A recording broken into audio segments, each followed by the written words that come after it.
Hola, bienvenidos. En esta ocasión quiero comentar acerca de 4 libros muy curiosos que me he encontrado durante mis búsquedas bibliográficas. A veces nosotros tenemos los que somos, pues, bibliófilos, gusto por buscar libros que nos ilustren acerca de la historia de las disciplinas que pretendemos cultivar. En este caso, la física o las matemáticas o la filosofía o cualquier cosa que parezca relacionado con estas materias, aunque sea de modo tangencial y mínimo. También con las exposiciones supuestamente pedagógicas, didácticas, que responden a las transformaciones de los planes de estudio, que a su vez son el resultado de los cambios que los burócratas que dirigen los países creen que son necesarios para que la juventud, de alguna manera un tanto extraña, vote por ellos y los mantenga perennemente en el poder. Esas son las ilusiones de muchos de los reformadores.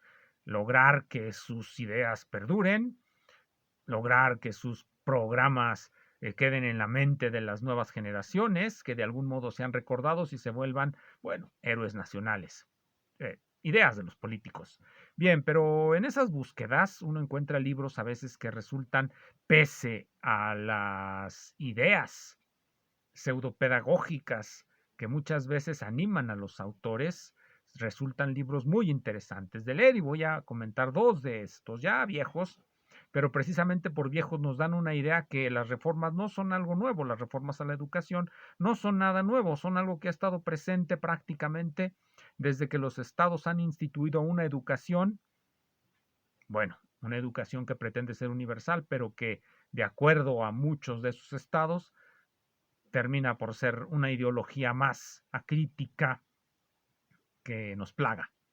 Y voy a comentar otro que se me hace curioso, de filosofía, escrito por un ingeniero. Voy a comenzar por ese y voy a terminar con uno de física matemática, la ecuación integral, porque de ecuaciones integrales que me recuerda mucho lo que hoy día se puede ver en los libros de métodos matemáticos para físicos, especialmente cuando se exponen cosas como la ecuación de Fredholm o la integral de trayectoria de Feynman. Bien, entonces comencemos por el libro que les comenté que era como de filosofía o de algo así. Miren, El título es la simplicidad, el principio de simplicidad en las matemáticas y en las ciencias físicas. El principio de simplicidad en las matemáticas y las ciencias físicas. Este es el volumen 1. Me parece que son 4. Yo la verdad nada más tengo 3. Este es el volumen 1. Es la obra donde se va a exponer la teoría armónica. Aquí viene el título. La teoría armónica. La teoría armónica. De un señor que se llamó André Lamouche. André Lamouche. La teoría armónica del señor André Lamouche. Este es el volumen 1, que es el principio de simplicidad en la matemática y en la física. ¿Qué nos va a ofrecer el señor Lamouche? Una nueva concepción del universo. Sí, bueno, ese es el negocio de los filósofos, ofrecernos concepciones del universo. El señor Lamouche va a fundar su concepción del universo en el concepto de armonía. Por eso la idea de teoría armónica, de ritmo, de ritmo. Y cuando uno escucha ritmo, uno puede recordar aquel libro de Octavio Paz sobre teoría literaria, ¿cómo se llamaba? En donde nos habla siempre del ritmo, que los poetas captan un ritmo universal y cósmico. Ese libro de Octavio Paz, que bueno, para algunos puede no ser otra cosa más que un montón de supercherías, pero que bueno, aquí el señor Lamouche nos va a decir que realmente el universo sí consta de vibraciones elementales, y que éstas se combinan para generar todos los fenómenos complejos. Y en esta su obra primera, que es como quien dice la introducción a la forma en cómo va a aplicar su teoría armónica a cosas tan disímiles como la física, las matemáticas, la psicología, etcétera. Es decir, todo un sistema filosófico a partir de una serie de principios basados en ese concepto de ritmo, como quien dice, y de simplicidad, porque aquí de lo que nos va a hablar es del famoso principio que va a enunciar él de varias maneras, el principio de simplicidad. Si nosotros vemos el índice, aquí tengo el índice, hasta el capítulo 2 nos va a hablar del ritmo. El capítulo 1, las generalidades, trae una exposición condensada de la teoría armónica. Exposición condensada de la teoría armónica, quizá no se alcance a ver, se desenfoca mi cámara, pero dice exposición condensada de la teoría armónica. Eso es lo que trae aquí. Nos va a hablar del ritmo hasta el capítulo 2, que es la página 156. Bueno, a que vean qué tan grueso está, no es muy grueso. Este libro es de 1955, de la editorial Gautier Villars, París, es del 55, ahí se ve Gautier Villars, París, 1955, André Lamouche, El principio de simplicidad en las matemáticas y la física, volumen 1 de su teoría armónica. Los siguientes volúmenes, como ya dije, estarán consagrados a las aplicaciones de ese principio en la psicología y en todo, Pues según eso, es un sistema filosófico. Recién en la página 156 nos va a decir, después de una larguísima introducción, nos va a decir qué entiende él por ritmo, aunque cuando uno lo va leyendo, pues como que va quedando claro que entiende por ritmo. Así parecería en principio como que lo que uno más o menos entiende así por ritmo es lo que él quiere decir, una suerte de vibración, una suerte de organización que tiene ciertas características regulares, eso es más o menos lo que va a entender por un ritmo, y esa organización de características más o menos regulares es lo que va a generar toda la complejidad de este mundo por una serie de combinaciones. De hecho, así comienza la noción de ritmo. Los poetas, los artistas, los filósofos hablan mucho del ritmo.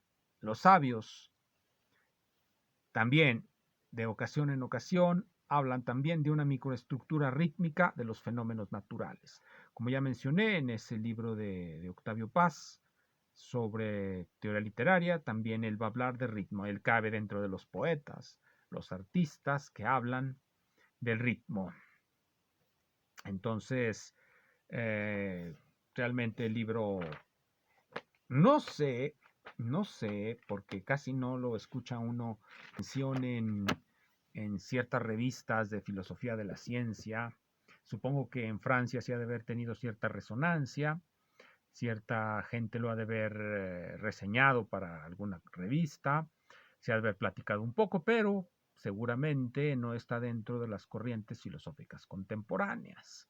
Así que por si lo encuentran y le quieren dar una vista, es una teoría filosófica de la ciencia, de las matemáticas, es un sistema filosófico basado en esa idea más o menos mundana de ritmo, que ya más o menos expliqué. No quiere decir que esté bien explicada, quiere decir que eso es más o menos lo que puedo decir en este momento. Ya quizá después con más paciencia, en un video dedicado nada más a eso, lo explique más detalladamente. Bueno, vamos a los otros libros de educación. Este gordote, que se titula Los principios del análisis matemático, de Boutroux, Los principios del análisis matemático de Boutroux. Es el volumen 1 de 4, son cuatro aquí el título para que lo vean. El título, Los principios del análisis matemático de Boutroux. Son 4 tomos y todos están así de gruesos, por eso nomás me traje este, Los principios del análisis matemático, exposición histórica y crítica por Pierre Boutroux. Tomo 1. Ahí vienen los temas que va a tratar en el tomo 1, París 1914. ¿Qué temas trata en el tomo primero? Los números, las magnitudes, las figuras, el cálculo combinatorio, el cálculo algebraico, el cálculo de funciones y el álgebra geométrica, o lo que él llama álgebra geométrica, que es la álgebra de los vectores. A eso le llama el álgebra geométrica, de acuerdo a cómo se le nombraba a fines del siglo XIX por influencia de Grassmann, Entonces, este libro responde, sin embargo, a una directiva burocrática.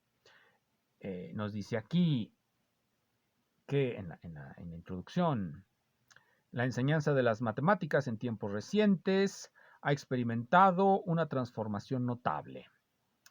Ya no resulta interesante la estructura de la demostración, el encadenamiento impecable de las proposiciones que antiguamente preocupaban a los grandes maestros. Ahora, en estos días, al contrario, se trata de volver intuitivas las concepciones matemáticas. Se puede decir que se les debe presentar de una forma viva y concreta.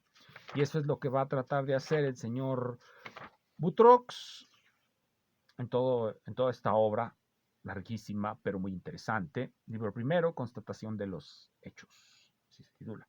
Los números, el mundo de los números, ¿qué es un número? Nos va a hablar de eso, nos va a dar una definición. Las operaciones fundamentales, los números poligonales, la escritura aritmética, las magnitudes geométricas y el cálculo, que son otra cosa que una explicación muy larga sobre lo que son los vectores. Realmente el nivel de al menos este volumen es un nivel pues elemental todavía. Ya en los volúmenes posteriores, pues ya cuando empieza a hablar del análisis complejo, de las integrales complejas, de las ecuaciones diferenciales y de todo eso que preocupaba a los analistas franceses de finales del 19, pues se volverá un poco más interesante. Otro libro en la misma línea, que cuando lo vi me emocioné mucho y de inmediato lo compré, es este de Jules Tannery. Este es el volumen 1 de 2, que se titula Lecciones de álgebra y de análisis. Lecciones de álgebra y de análisis por Jules Tannery. Lecciones de álgebra, el libro este es un poco menos grueso que el anterior más para que se den una idea, los comparamos. Ese libro de Boutroux pues es más gordo, y así están todos, de hecho uno está así, por eso mejor ni lo cargo, son de esos libros enormes que se caen y se rompen. Entonces lecciones de álgebra y de análisis, por Jules Tannery. Este es de 1900, este es más antiguo, es más viejo, es de 1906, pero responde a la misma directiva burocrática. Aquí nos lo dice en la entrada, en el prefacio nos lo dice Tannery. Me he aplicado con todas mis fuerzas a hacer que las cosas se vuelvan visibles, a evitar las digresiones sutiles y el abuso en el formalismo, a descartar las proposiciones particulares que solamente resultan interesantes a los curiosos. A mí me resultan interesantes esas proposiciones que él ha dicho que va a descartar. Y las generalidades sin aplicación inmediata.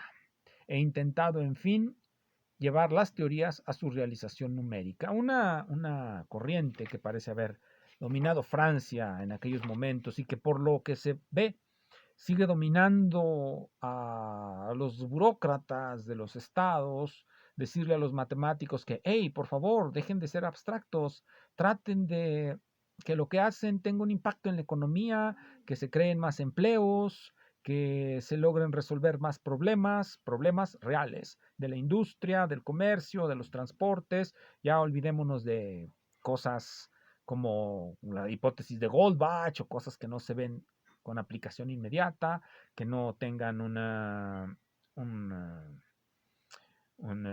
dividendo monetario. Bueno, entonces va a empezar exactamente donde empieza Boutroux. La definición de los números irracionales y operaciones con estos números. A veces cuando uno expone esos temas en el aula, los números irracionales, generalmente lo primero que uno hace es mostrar que existen, utilizando la famosa esa demostración de que un número irracional pues es aquel que no se puede, la raíz de 2, no se puede expresar como el cociente de dos enteros. Eso es enteramente elemental, aunque la demostración no es realmente tan elemental cuando se trata de exponer con detalle todas las hipótesis que le subyacen, pero sin embargo ese es el camino y nos imaginamos que la recta real, primero nos damos una representación de los números como algo ordenado a lo largo de una recta, que la recta tiene dos direcciones, una positiva y otra negativa que elegimos arbitrariamente, y que alrededor de todo número racional hay una infinidad de números racionales, y que sin embargo aún así la recta no está llena, no es continua, tiene huequitos. De todo eso nos va a hablar Jules Tannery aquí en este libro. Es un buen libro, me emocionó mucho cuando lo encontré. Me sigue pareciendo muy interesante sus exposiciones, a pesar de los 120 años que han pasado, o un poquito menos, desde que se escribió. Ahora, un libro un poco más avanzado que estos dos, escrito por un matemático, ese sí espero yo, más conocido que Frechet y que más conocido que Tannery y que Boutroux, y que pues ya dije su nombre, Maurice Frechet. Maurice Frechet. Maurice Frechet tiene un librito muy breve, como pueden ver es muy breve y no es muy grande. Para poner un ejemplo, tenemos el de Tannery y el de Frechet, que es este. Es muy delgado el de Frechet y es un poco más grande en tamaño, pero nada más en largo. En lo ancho, pues es muy delgado. ¿De qué trata este libro o de cómo se llama este libro? Este libro tiene un título, pues, evocador para muchos. Se titula La ecuación de Fredholm y sus aplicaciones en la física matemática. Ahí se ven los autores, Hayhood y Frechet. Hayhood y Frechet. Nuevamente, la ecuación integral y sus aplicaciones en la física matemática. La ecuación de Fredholm, perdón, la ecuación de Fredholm. La ecuación integral de Fredholm y sus aplicaciones en la física matemática, dice, con prefacio y una nota de Jacques Hadamard. Ahí abajo dice, con un prefacio y una nota de Jacques Hadamard. Este libro realmente todavía es actual. Seguramente muchos pensarán que esto de andar viendo libros viejos no lleva a nada, es solamente perder el tiempo, pero no, se equivocan. De hecho, de manera más morosa se exponen estos temas, en este caso la ecuación de Fredholm, en libros recientes de métodos matemáticos para físicos, aunque es un tema eminentemente matemático. Sin embargo, si nosotros vemos este texto, vamos a encontrar ecuaciones, rápidamente vamos a encontrar una propiedad sobre el núcleo de la ecuación integral. Ya saben, una ecuación integral tiene un núcleo. Y ese núcleo, cuando se utiliza el método de Fredholm, se reproduce. Hay una regla de reproducción del núcleo. Y esa regla de reproducción del núcleo, para quien sabe del cálculo funcional de Feynman, que es el que platiqué en algún video previo, pues encontrará la fórmula que lleva directamente a la integral de trayectoria de Feynman. Aquí ya, sobre todo cuando se ve en la fórmula integral, porque recuerden, para poder expresar la integral de trayectoria de Feynman, para poder obtener esa integral de trayectoria, lo primero que se hace es expresar la ecuación de Schrödinger como una ecuación integral. Generalmente no se dice que es una ecuación integral. Y el método para resolverla es un método iterativo. Y al iterar el núcleo, que generalmente se expresa en la notación de Dirac, por ser más fácil, entiendo yo que es más fácil la notación de Dirac que la notación de Frechet o del mismo Fredholm, permite ir viendo cómo se va reproduciendo el núcleo. Y eso es de lo que trata este librito. Núcleos simétricos. Aquí déjenme ver si localizo esa propiedad de reproducción. Aquí la vi. Viene en la nota que escribe Hadamard para este tomo. Hadamard escribe dos notas. Una nota sobre las propiedades resolventes de la ecuación de Fredholm y otra nota sobre las integrales dobles. Y aquí está la propiedad de reproducción del núcleo. Aquí está, es esta, es esta, es esa. Y esa es precisamente la ecuación que se requiere para llegar a la integral de Feynman. Eso lo vio Wiener antes que Dirac y antes que el mismo Feynman. Pero bueno, eso será para otra ocasión. Muchas gracias.